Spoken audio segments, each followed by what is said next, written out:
think that a good number of you have either seen her name in print, in the newspaper, or maybe have heard her in a story on Michigan radio, because she is frequently quoted in both. And the organization that she leads, the Michigan League for Human Services, has been around for a long time, since 1912.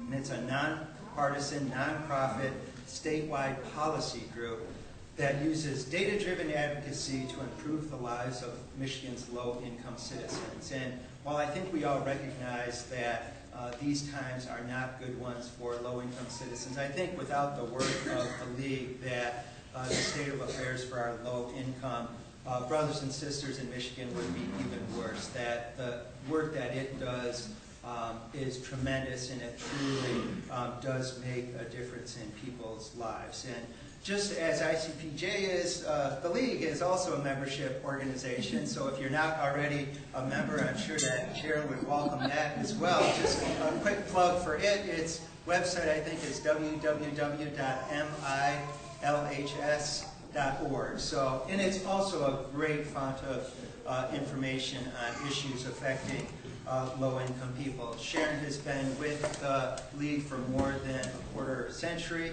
and she is now, and has been for I think almost a year, its president and CEO, and that's in a great tradition of other presidents and CEOs. And so it's great that Sharon can be with us and speak to the topic that she's going to tonight. So welcome and thanks for coming, Sharon.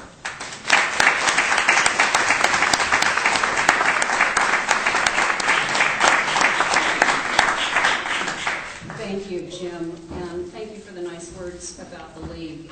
And there will be some handouts coming around, and if you didn't get the website that Jim mentioned, it is on the handouts at the bottom of the page. Is that better? Okay.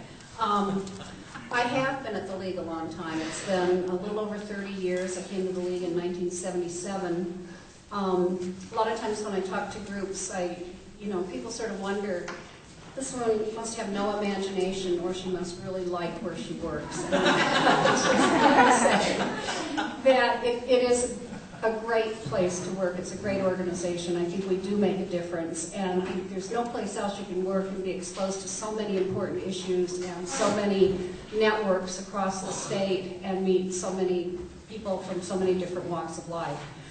I was really pleased when I got Jim's email asking me to come tonight, and I appreciate all of you coming out on such a rainy, crummy night. It's a daunting task, though, to talk about how we as a state address the basic needs of people in this very, very difficult economy. But I want to talk a little bit about some of the trends we're seeing tonight, and then what we at the League think is really the most critical issue facing us in terms of moving our state forward and doing better, and doing better for low-income folks. You all heard the news, I'm sure, on Thursday that the state's unemployment rate has now reached 11.6%. Excuse me, the number's very troubling, but it's not startling. I think we'll see it go higher. It's important to keep in mind, however, that in the recession of the early 80s, the unemployment rate actually was in the 16–17% range. Whether we'll get that high or not, I don't know. I hope not. That recession was deeper but shorter. This has been a very long, hard time for Michigan. In the face of this awful economy, I want to walk through trends that we're seeing. I want to talk a little bit about the levels of need that we're seeing and then move on. I just felt like a PowerPoint tonight was a little too formal, but I did bring a handout that is a PowerPoint, and it's part of a larger PowerPoint that's on our website. So I would urge you to go there for even more of the materials. And I'll start by saying that even as Michigan is shedding so many jobs, it's important to look at the jobs that we do have. And this chart on the first page of your handout talks about, again, a troubling trend, but what we're seeing is that in 4 out of 6 of the top job sectors in the state, in other words, those job areas that employ the most people, 4 out of 6 of those workers do not earn a wage that can lift their family out of poverty. And you can see what those categories are in terms of retail salespersons, cashiers, food preparation and fast food workers, and wait staff. Those wages are all below poverty level wages, and yet these jobs are often held by family breadwinners. We see that another category, office clerks, is just barely above the poverty level, and nurses are way above the poverty level. And what distinguishes that job category from all of those others is that that job category requires education and training. And so, you know, the education and training pays off. The wage level is more than double. So that's telling us that we have a lot of people working in areas that just don't pay enough. Moving to the next page, we also see that Michigan's household income has declined as a result of having so many of these jobs that pay low wages, having so many people employed in this way. Our median household income in Michigan is now below the national average, and it continues to drop. Another very troubling trend for this state. In terms of assistance that we're providing to people, and in terms of the things that the League looks at that are outgrowths of the bad economy, we are seeing that our food assistance caseloads are absolutely climbing.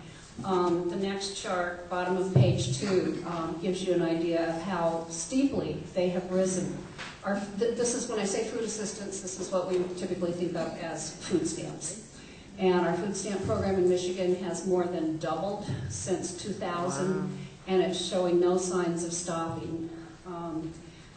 We're one of the top states in the country in terms of the growth in the food stamp program. This is a good sign. This is good that we've got a program that is responding to the high level of need, and as unemployment goes up, that caseload is going up, and that's funded solely with federal dollars, I should mention. However, on your next page, if you look at the cash assistance program, that caseload is declining. And this is, I want to really dwell on this for a few minutes because it's really troubling in an economy like ours. And when I say cash assistance, I'm basically talking about cash welfare. This is our welfare program for poor families. It's just completely counterintuitive that when you have unemployment going up, food stamps going up, that cash assistance would be going down. And yet it is. And I want to just lay out 2 or 3 reasons why we think that that's happening. I want to underscore that with the chart on the bottom of page 3 that combines unemployment, food stamps, and cash assistance. You can see how cash assistance is just level on that chart. Yes? I'm sorry, can you briefly tell who gives cash assistance? Because isn't it part of it that they don't really give it to that many people? I'm going to get to that. Thank you. It is our, as I said, it's our welfare program. It's called the Family Independence Program. You have to have children, so we don't provide any assistance any longer in Michigan to single individuals or couples without children. You have to be very, very poor in Michigan to qualify for this program, and we think that this is one of the reasons that we're seeing the caseloads go down. We have not changed our eligibility level for cash assistance in over 18 years. We've made no adjustment in what's called the standard of need, which is basically the eligibility level. If you earn more than $814, if you're a mom with 2 kids and you earn more than $814 a month, you are not eligible for cash assistance. That's about $9,700 a year. It's 44% below the federal poverty level. Now, in the